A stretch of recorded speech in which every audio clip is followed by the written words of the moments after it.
Hello and welcome back to Tuesday at Dobbs's. Thank you so much, as always, everyone, for getting in touch. It's hugely appreciated, and this podcast is completely built around your thoughts and opinions. The best place to share those, comments section below, and if you've got a longer story, maybe with some pictures, you can email hi@tuesdayatdobbs.com. This week I'll start from Spain in continuation with the news I shared last week that potentially from 2025 in Spain they may well outlaw open face helmets. Full face helmets may be a mandatory requirement. This is Jorge Garcia's opinion from Spain. When a government doesn't know how to manage things, they start forbidding everything, even individual liberties. I ride a 1981 Moto Guzzi 850 with an open face helmet because I don't like full face helmets. They take away from the experience of riding a bike. Look, is it safer? Of course, but then so is an astronaut suit. Where's the limit? Oh, and they, the powers that be in the Spanish government, they conveniently forgot to state how many of the bikers wearing open-face helmets are within the statistics of the Spanish motorcycling fatalities. Funny that, when the law is specifically about it. Right. Jorge, let me look at this. I found this really interesting. I've got some stats here that I almost couldn't believe when I uncovered them. If we look at the UK, and I'll put the figure up here for the UK, on my right and on my left the Spanish, and for those listening to the audio podcast I'll read it out. There are 1.34 million motorcycles registered in the UK, and there were in 2022 350 motorcycle deaths in the UK. In Spain there are 3.39 million motorcycles registered. That is over 2 million more motorcycles in Spain registered than the UK. Yet the Spanish government are looking to ban open-face helmets because of the increase in motorcycle-related deaths in Spain and the number of motorcycle deaths in Spain, same year, 2022, with 2 million more motorcyclists, 2 million more motorcycles, 286 motorcycle fatalities. Way less motorcycle-related fatalities than in the UK, yet there are 2 million more motorbikes. I don't think Spain is doing too badly at all. Moving on to reliability. How important is it?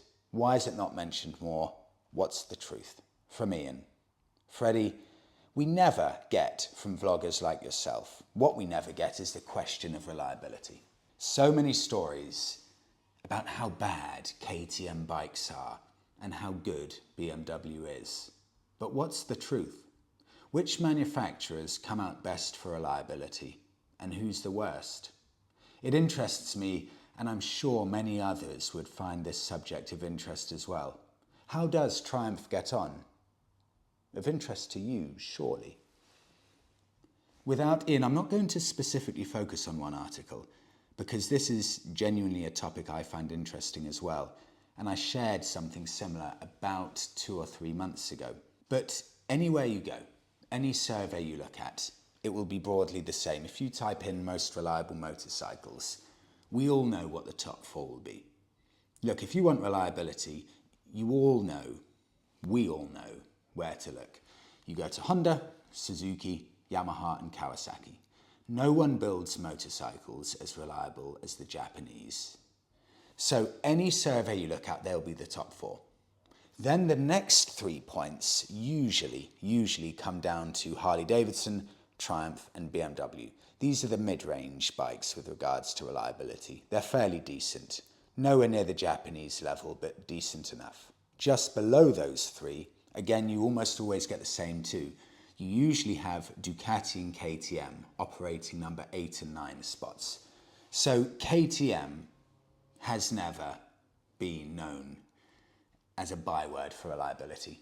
No one says KTM and thinks immediately reliability. That isn't the first word that comes to mind. But it's often difficult to exactly pinpoint how reliable KTM is, how unreliable it is, and what's the real truth behind it.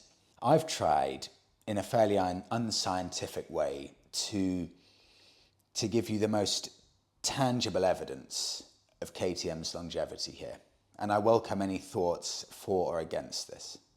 I've put into Auto Trader very simply, and it's the same for every single brand I've done here, exactly the same. Motorcycle make, no model, no year, nothing. So I type in KTM. I then click on the mileage, and this is on Auto Trader.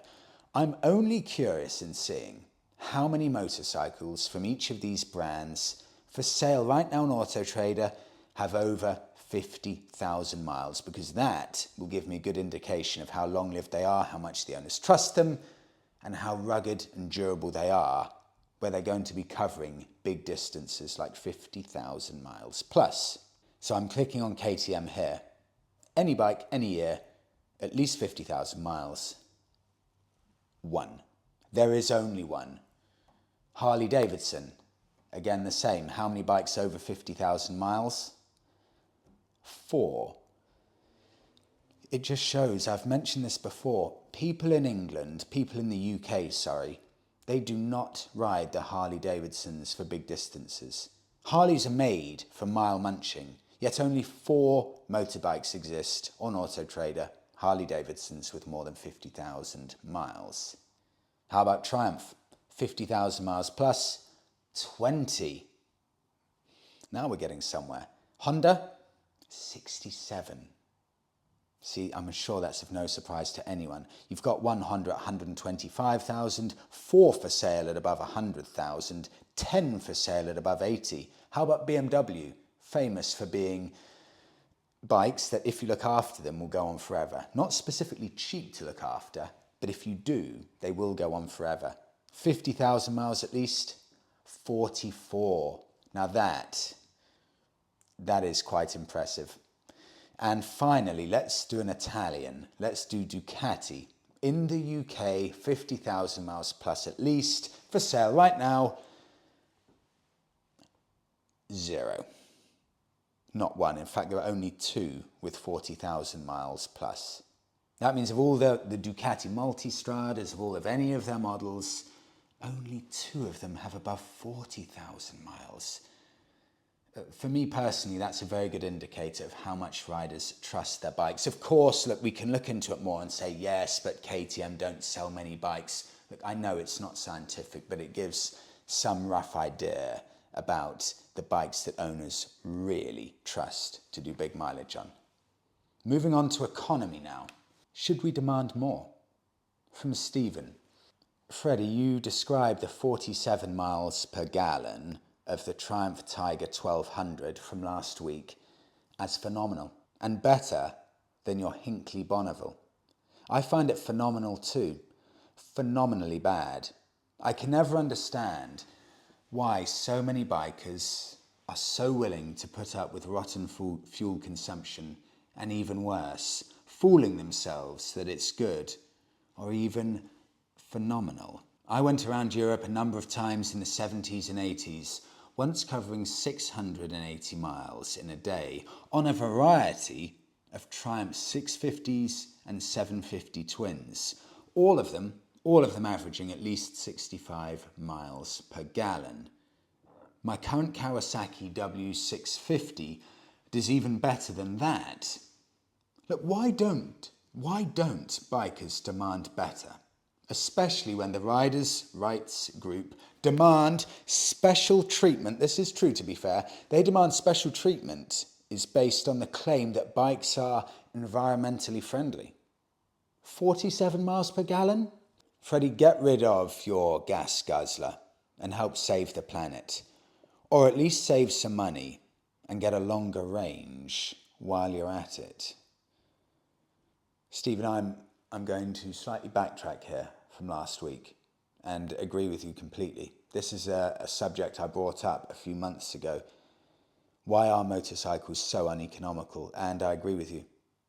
My Fiat 500, mine and Monica's Fiat 500, as an extreme example, it towed a 220 kilo Bonneville with an 80 kilo trailer, and the car itself was fully laden. Let's say with Monica, myself, and all of our luggage could easily have been 250 kilos of passengers and luggage, towing a 300 kilo trailer with an old Fiat 500, and it averaged 44 miles per gallon.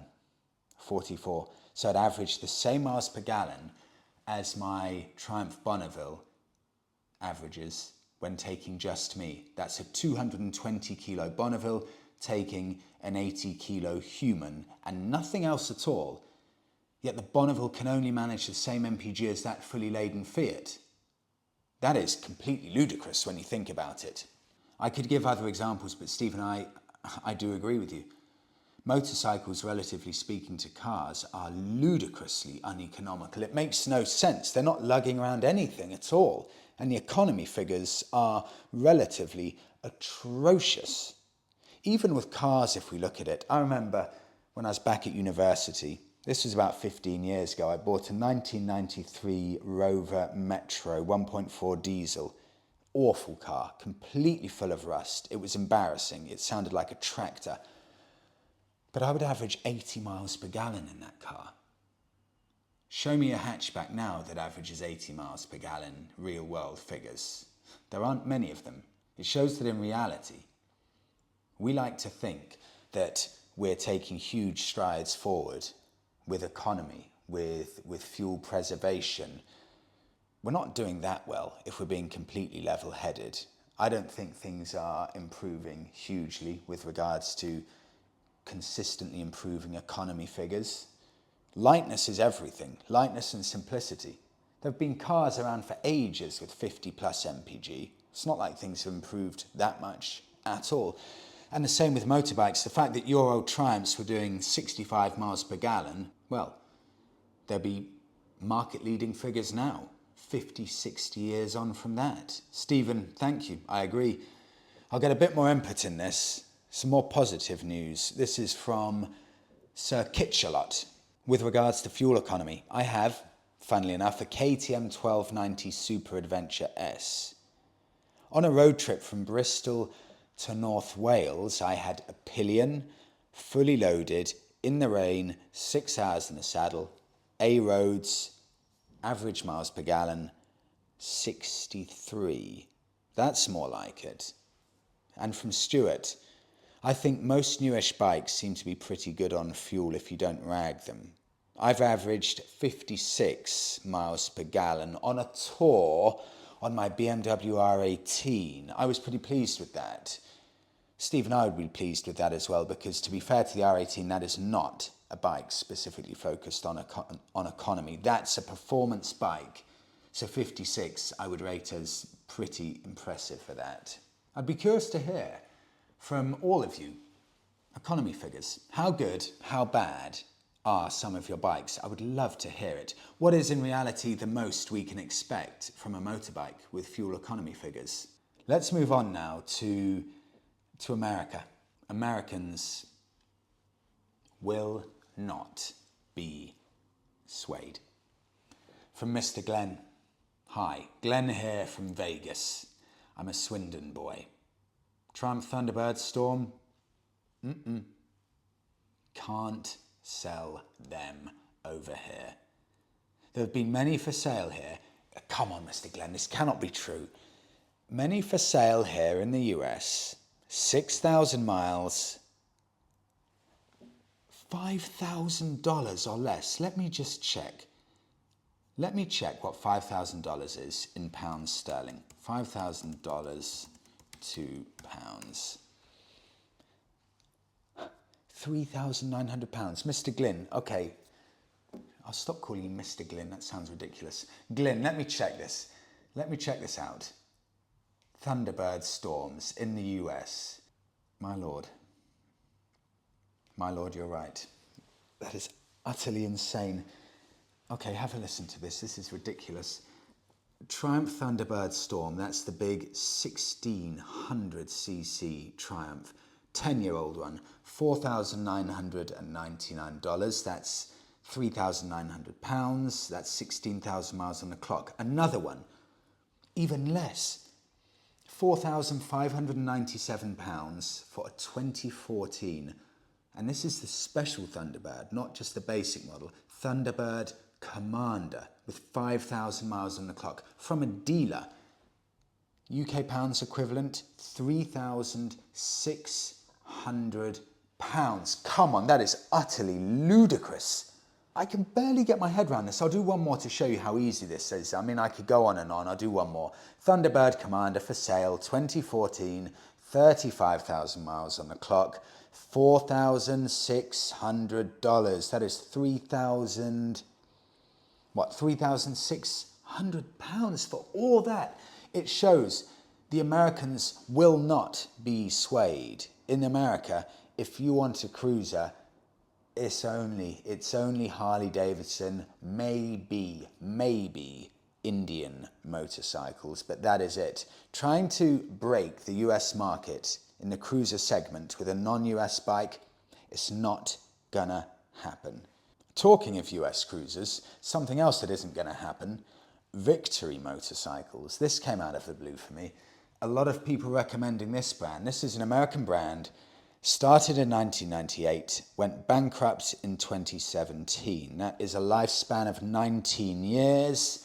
The brand is owned by Polaris, and funnily enough, Polaris also own Indian motorcycles.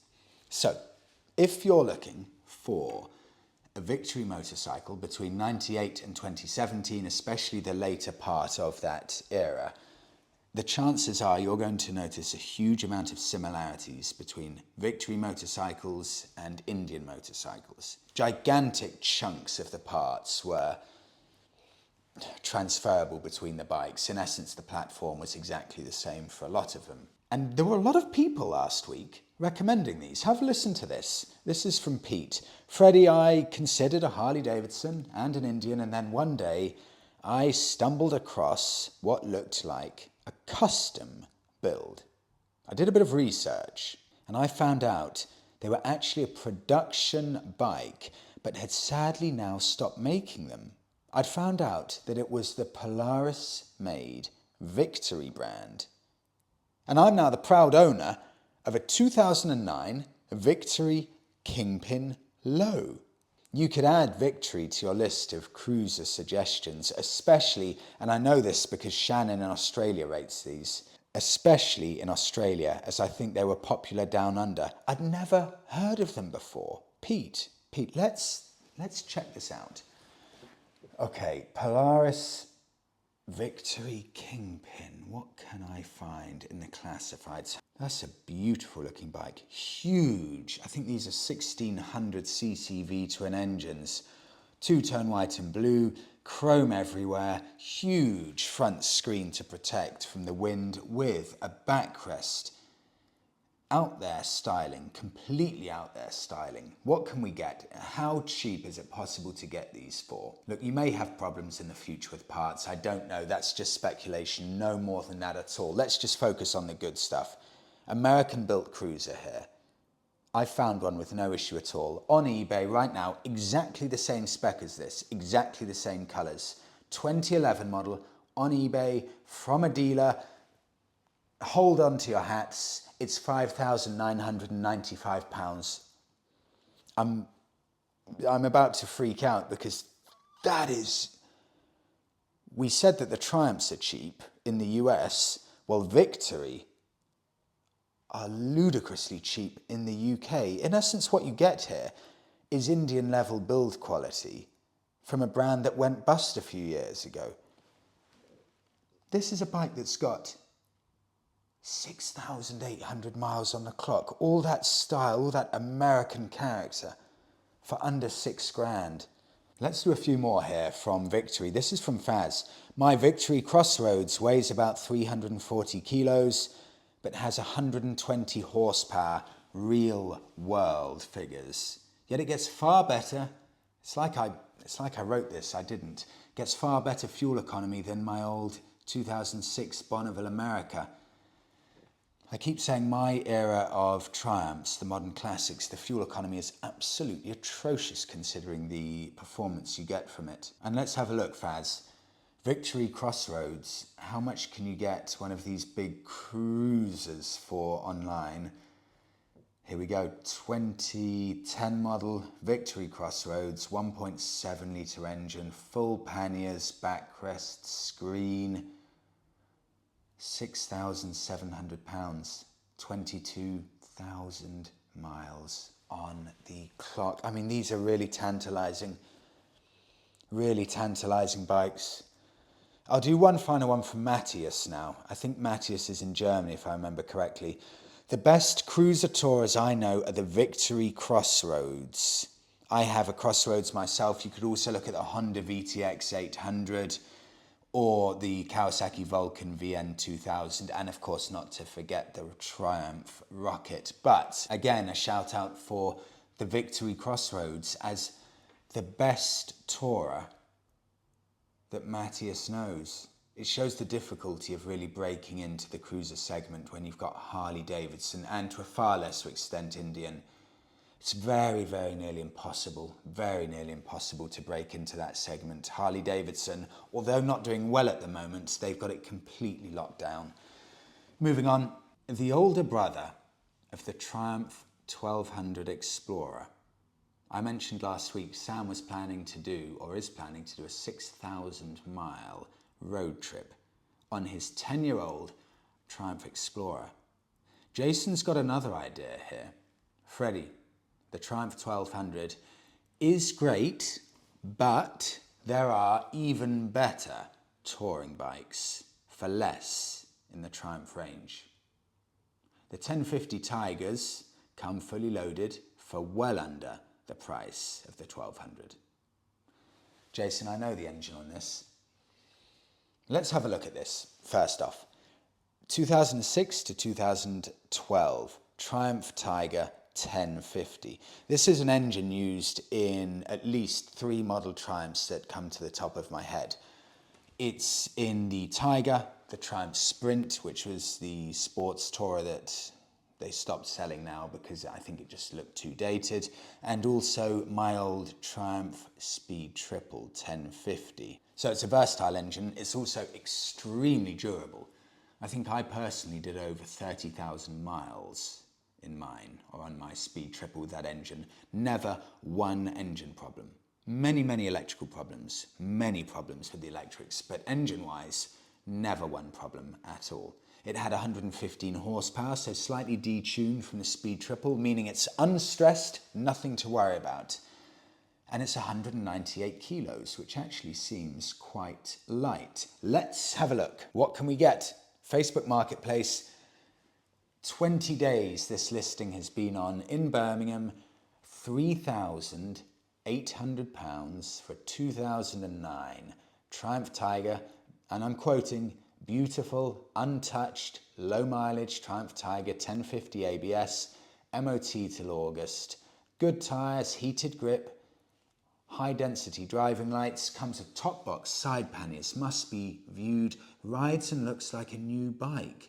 Possible swap, someone may be interested, for Thunderbird. 20,000 miles on the clock. I mean, that's a huge amount of bike for the money. This is really quite close to the start of when Triumphs became really good, usable, everyday bikes from specifically the 1050 engine that's in this Tiger. This is when they were completely durable, rugged, and could go on and on. That's a lot of bike for the money with a lovely triple engine. I love that engine. It's fantastic. Tempting. On to what are you riding? This is a brilliant one, especially good this week. The bikes and the trips that you're on. This is from L. Clarkson. Pictured, Honda Shadow VLX 600, purchased with less than 2,000 miles on the clock for $2,500 US, bought in December 2021. I've ridden from San Felipe, Mexico, 4,000 miles, to Alaska, 8,000 miles. The only maintenance, oil, filters, tyres and front brake pads. The little Honda now has 23,000 miles on the clock. L. Clarkson, there was one picture here that you sent over that I could use almost as my wallpaper there. The picture of that Shadow parked up one of the American highways, arrows straight, and your setup of luggage is just pure American style. Everything's strapped to the back, to the sissy bar, and wrapped around. No panniers or anything, just keeping it low-key, not having excess stuff to take around with you. Very, very slim profile. Just looks absolutely fantastic. Moving on. This is from John McDonald in Vancouver. This is epic. I mean, this is just a huge one. I found a local motorcycle rental company selling their old bikes at the end of the season. I picked the lowest mileage GS they had for sale. A late 2017 1200 GS with 70,000 kilometers on the clock, with all of the protection and cases, full service history, but no warranty. It cost 12,000 Canadian dollars, which is roughly 7,000 British pounds. I rode from Vancouver to the Whitehorse, Yukon, and Dawson City. It took me 3 days. Next day, I went off-road for the first time, with the goal to get to the Arctic Circle and see the sun not set. The following day, I crossed the Arctic Circle in a thunderstorm, hiding from the lightning in an outhouse, then through the heavy rain, and more thunder and lightning over the mountains and the Mackenzie River to Inuvik. Next day, I rode out to Tuktoyaktuk, and I got to the Arctic Circle, and that took in total 3,981 kilometers from my front door. Have a listen to this. Then I turned around, rode back, and that ride was 13,000 kilometers with the route I took. My bike now has, bear in mind, bought it on 70,000 kilometers, it now has 85,000 kilometers on it. John from Vancouver, on to the Netherlands. This is from Mike. This is even more extreme. This could be, Mike, I really think this is going to be in magazines, this trip. This is utter madness, and I love it. I love it. I told Monica about this before I did the podcast, saying if you ever say anything I do is ridiculous, have a listen to Mike from the Netherlands, because this guy is on another level. Morning Freddy, in the early 90s, I owned my first series Transalp. Of course, it was the white one. I crashed and I gave up biking, basically. It occurred that the daughter of a good friend of mine had a Transalp hidden in the garage for over 4 years in hibernation, just kind of collecting dust. I bought it last August for a bargain, €1,000, which is £860 sterling. Literally, I only changed the tyres, dodgy ignition, and of course the battery, and took it straight out from the Netherlands to Malaga in Spain. I did 6 days up and down from Amsterdam to Malaga. That is 800 kilometers a day. That's some going, Mike. Now I'm leaving this April. This is where things get completely ludicrous. This is amazing. Now I'm leaving this April on my rusty steed from Amsterdam to Dubai. I mean, that's crazy enough. On to India, Nepal, Ladakh, and Pamir. And back home. I'm happy on my bike again. Mike, Netherlands.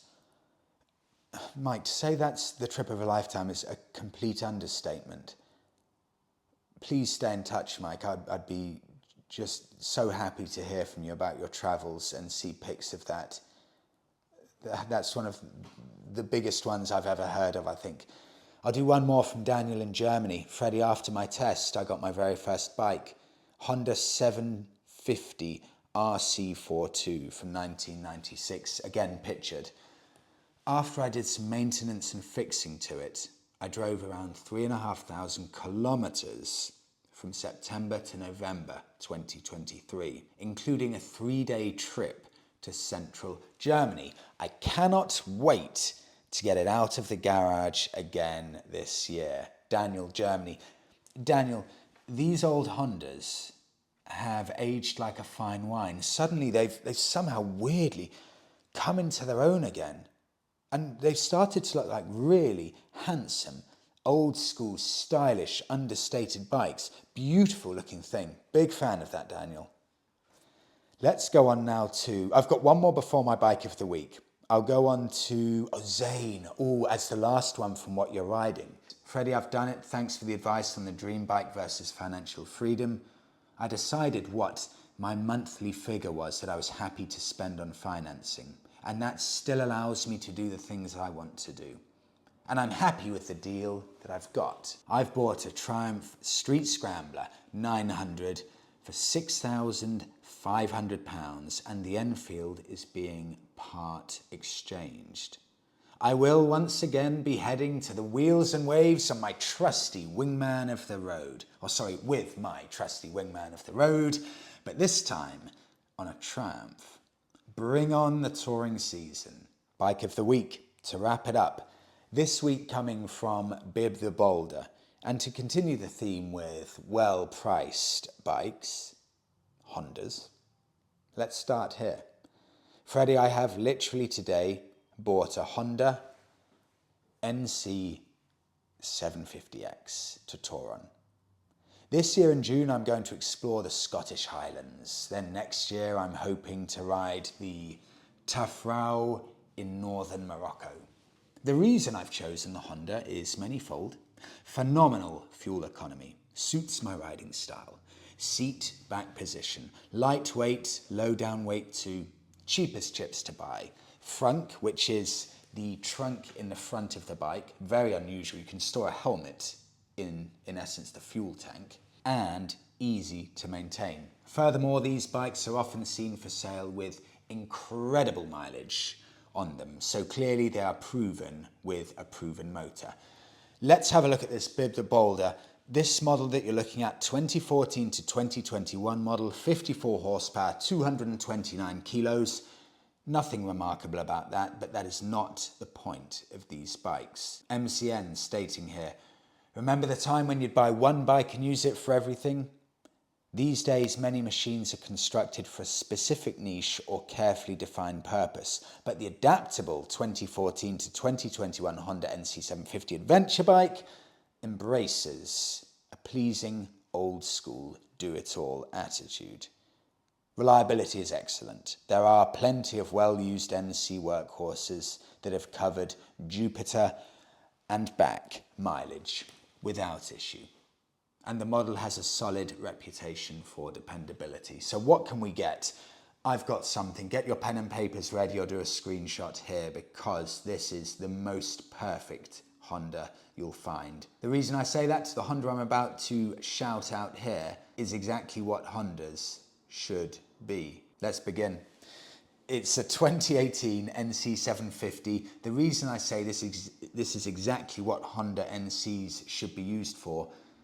It's been a blood biker bike, meaning that this bike has been used to ferry blood around the UK to different hospitals, different medical units.